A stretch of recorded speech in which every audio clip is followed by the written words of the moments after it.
নবম শ্রেণীর প্রিয় শিক্ষার্থী বন্ধুরা, আমি Shahidul sir MS easy teaching চ্যানেলের পক্ষ থেকে চলে আসলাম তোমাদের 2021 সালের অষ্টম সপ্তাহের বাংলা তৃতীয় অ্যাসাইনমেন্ট নিয়ে।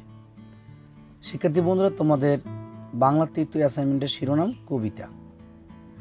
শিক্ষার্থী বন্ধুরা, চলো দেখি তোমাদের প্রশ্নে কি রয়েছে। অ্যাসাইনমেন্ট বা নির্ধারিত কাজ 3, অধ্যায় ও অধ্যায়ের শিরোনাম কবিতা। অ্যাসাইনমেন্ট বা নির্ধারিত কাজটা হচ্ছে বঙ্গবাণী ও কপোতাক্ষ নদ উভয় কবিতাতে মাতৃভাষা প্রীতির মাধ্যমে দেশপ্রেম প্রকাশ পেয়েছে। মন্তব্যটির সপক্ষে তোমার যৌক্তিক মত উপস্থাপন করো। শিক্ষার্থী বন্ধুরা, নির্দেশনায় বলা আছে শিক্ষার্থীরা পাঠ্যবই থেকে বঙ্গবাণী ও কপোতাক্ষ নদ কবিতা দুটি ভালোভাবে পড়ে অ্যাসাইনমেন্ট সম্পন্ন করবে। অতি উত্তম পাওয়ার জন্য যে বিষয়টা এখানে উল্লেখ আছে, বঙ্গবাণীর কবিতা থেকে মাতৃভাষা প্রীতি উল্লেখ করা, কপোতাক্ষ নদ কবিতা থেকে মাতৃভাষা প্রীতি উল্লেখ করা, যৌক্তিক বিশ্লেষণ করতে পারা, লেখায় লক্ষণীয় মতো নিজস্ব সৃজনশীলতা। তো শিক্ষার্থীরা, চলো আমরা চলে যাই অ্যাসাইনমেন্টের মূল উত্তরপত্রে।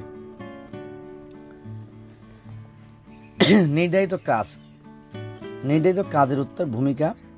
বঙ্গবাণী কবিতাটি মধ্যযুগীয় কবি আব্দুল হাকিমের নুরুন্নামা কাব্যগ্রন্থ থেকে সংকলন করা হয়েছে।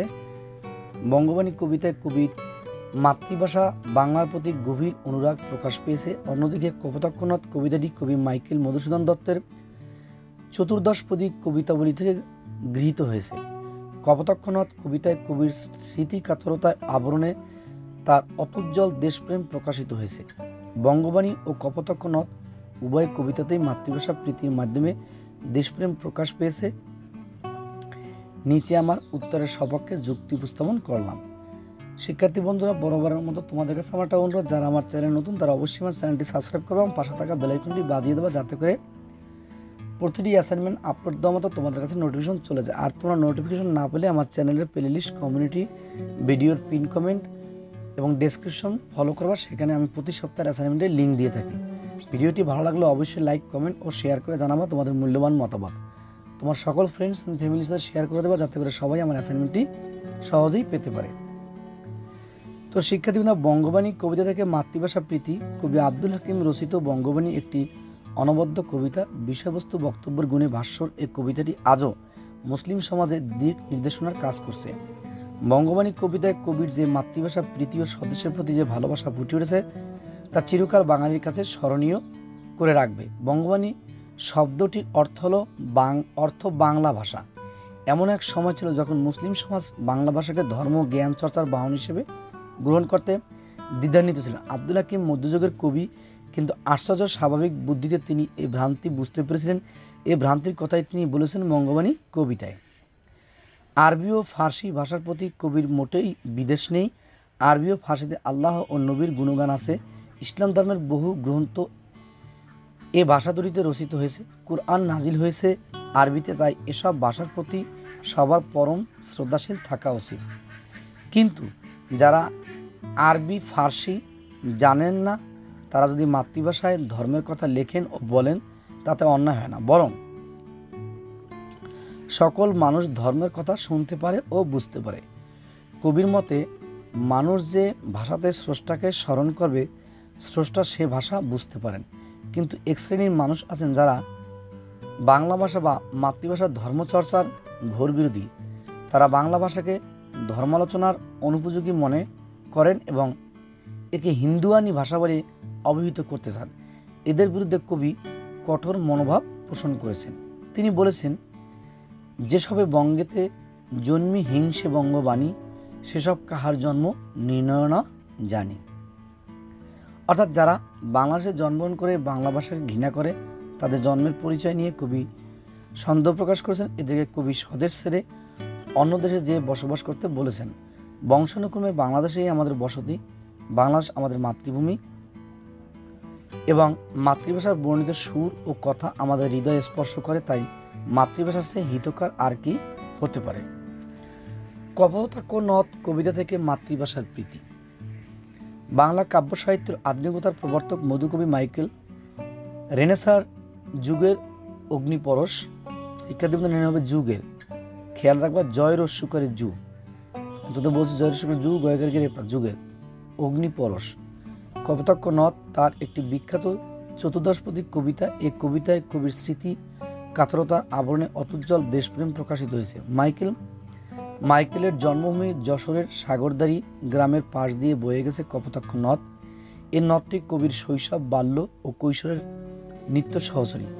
আর শৈশবের স্মৃতি বিজড়িত এই কপোতাক্ষের প্রতি কবির যে প্রেম, তারই বাণীরূপ দিয়েছেন কপোতাক্ষ নদ কবিতায়। মহাকবি মাইকেল প্রথম জীবনে নিজ ভাষার প্রতি বিরাগ ভাজন ছিলেন, তাই বিদেশে গিয়েছিলেন ইংরেজি সাহিত্যে প্রতিষ্ঠা লাভের জন্য। কিন্তু বিদেশের সাহিত্য সফলতা লাভে ব্যর্থ কবির মনে পড়েছে স্বদেশের কথা। ফ্রান্সের ভার্সাই নগরীতে আত্মীয়স্বজনহীন জীবনযাত্রার মাঝে যখন আশা আকাঙ্ক্ষার দোলাচলের দোল খাচ্ছিলেন, তখন অতীতের দিকে ফিরে তাকিয়ে কবি কুলকুল ধ্বনিতে বয়ে যাওয়া স্রোতস্বিনী কপোতাক্ষের কথা মনে করেছেন। দূর দেশে বসেও তিনি কপোতাক্ষ নদের মায়ামন্ত্র ধ্বনি শুনতে পেয়েছিলেন। তাই তো রোদন পিয়াসী কবির মন রূপসী বাংলার দানসিঁড়ির বুকে যেখানে হংস বলাকা খেলা করে, সেখানে ফিরে আসার জন্য ব্যাকুল হয়ে উঠেছিলেন। কবি বহু দেশ ঘুরে বহু নদী দেখেছেন, বিভিন্ন নদীর বুকে নৌকা ভাসিয়েছেন। তখন তার কপোতাক্ষের কথা মনে পড়েছে। কপোতাক্ষের সাথে তার যে আকর্ষণ, তা অন্য কোনো নদে পাননি। শিশুকাল থেকেই এই নদের সাথে ছিল সুগভীর মিতালি। এই নদের জলপান করেই কবি পরম তৃপ্তি পেয়েছেন। মাতৃরূপে পরম স্নেহে কবির তৃপ্তি নিবারণ করেছেন এ নদ। তাই শয়নে স্বপনে কল্পনায় অনুক্ষণ কবি কপোতাক্ষ অমীয় ধারায় অবগাহন করতে ব্যাকুল হয়েছেন। তাই বঞ্চিত জীবনের জ্বালা বুকে নিয়ে সুদূর প্রবাসে বসেও কবি গভীর শ্রদ্ধা ভরে কপোতাক্ষ নদকে স্মরণ করেছেন। সুতরাং উপসংহারে আমরা বলতে পারি, উপযুক্ত আলোচনার পরিপ্রেক্ষিতে বলা যায়, বঙ্গবাণী ও কপোতাক্ষ নদ উভয় কবিতাতেই মাতৃভাষা প্রীতির মাধ্যমে দৃশ্যপ্রেম প্রকাশ পেয়েছে। প্রিয় শিক্ষার্থী বন্ধুরা, এই ছিল তোমাদের বাংলা নবম শ্রেণীর অষ্টম সপ্তাহের তৃতীয় অ্যাসাইনমেন্টের নমুনা উত্তরপত্র।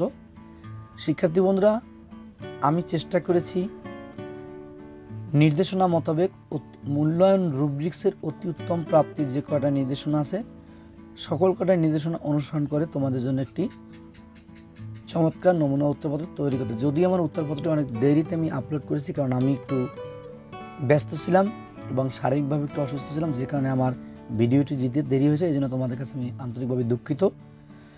তো শিক্ষার্থী বন্ধুরা, তোমরা যারা এখন আমার চ্যানেলটি সাবস্ক্রাইব করোনি, তারা আমার চ্যানেলটি সাবস্ক্রাইব করে দেবা এবং পাশে থাকা বেল আইকনটি বাজিয়ে দেবা, যাতে করে আমার প্রতিটি অ্যাসাইনমেন্ট আপলোড দেওয়ার মতো তোমাদের কাছে নোটিফিকেশন চলে যায়। আর হ্যাঁ শিক্ষার্থী বন্ধুরা, তোমরা অবশ্যই আমার ভিডিওটি তোমাদের ফ্রেন্ডস ফ্যামিলি সবার সাথে তোমাদের সামাজিক যোগাযোগ মাধ্যমে শেয়ার করে দিবা, যাতে করে সবাই খুব সহজেই আমার অ্যাসাইনমেন্ট পেয়ে যায়। তো শিক্ষার্থী বন্ধু, আজ এ পর্যন্তই। তোমাদের সকলের প্রতি শুভকামনা রইল এবং তোমরা সবাই ভালো থেকো, ঘরে থেকো, নিরাপদে থেকো, সে প্রত্যাশাই রাখি। আজ এ পর্যন্তই, দেখা হবে পরবর্তী অ্যাসাইনমেন্টে। আল্লাহ হাফেজ।